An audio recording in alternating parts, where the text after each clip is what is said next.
Berhenti memaksa, hidupmu akan jadi lebih ringan.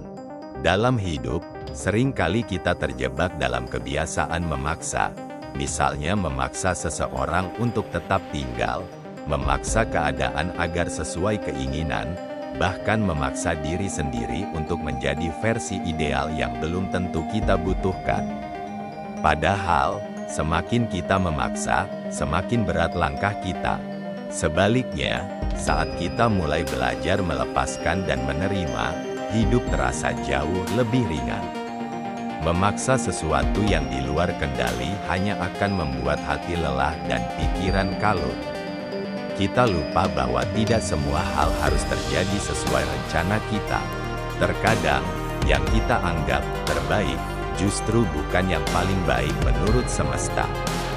Ada alasan mengapa sesuatu menjauh, gagal, atau tidak terjadi. Semuanya adalah bagian dari proses kehidupan yang membentuk kita menjadi pribadi yang lebih bijak. Berhenti memaksa bukan berarti menyerah. Ini adalah bentuk kedewasaan.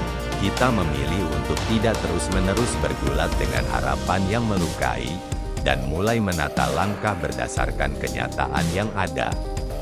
Saat kita tidak lagi memaksa, kita akan lebih fokus pada yang bisa kita usahakan, bukan yang harus kita kendalikan. Bayangkan membawa tas penuh beban kemana-mana, beban ekspektasi, harapan, dan keinginan yang tidak terpenuhi.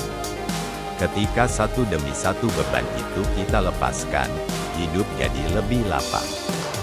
Kita mulai bisa bernapas lega, menikmati hal-hal kecil, dan bersyukur atas apa yang ada.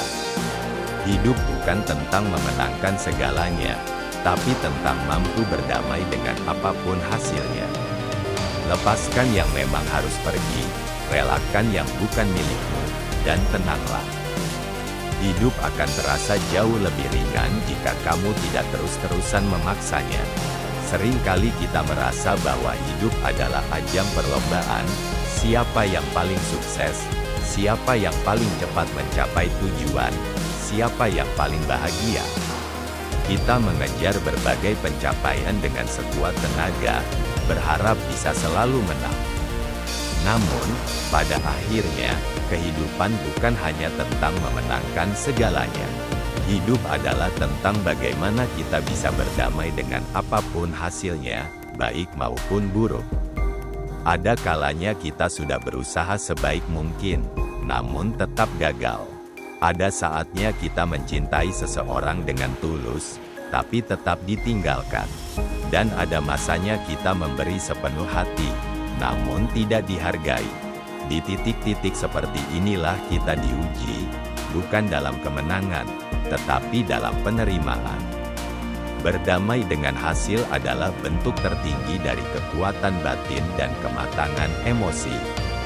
Kita belajar menerima bahwa tidak semua hal bisa kita kontrol. Kita hanya bisa mengendalikan usaha kita, bukan hasil akhirnya. Dan saat kita bisa menerima apapun hasilnya, kita sedang membebaskan diri dari beban ekspektasi yang menyiksa. Dalam berdamai, kita belajar memeluk diri sendiri dengan segala kegagalan, luka, dan ketidaksempurnaan. Kita memahami bahwa kalah bukanlah aib, dan bahwa hidup tidak selalu berpihak, tapi kita tetap bisa melangkah dengan kepala tegak. Kita berhenti membandingkan perjalanan kita dengan orang lain, karena setiap orang punya medan perang dan garis finishnya sendiri. Kemenangan sejati bukanlah soal trofi atau tepuk tangan. Kemenangan sejati adalah saat kita bisa menatap hidup dengan tenang, tanpa penyesalan yang menggigit, tanpa rasa dendam yang membakar, dan tanpa ambisi buta yang mengorbankan kebahagiaan. Maka dari itu, berhentilah berjuang hanya demi menang. Berjuanglah demi menjadi versi terbaik dari dirimu sendiri. Dan yang terpenting, belajarlah berdamai. Karena kedamaian hati adalah kemewahan yang tidak bisa dibeli dengan apapun.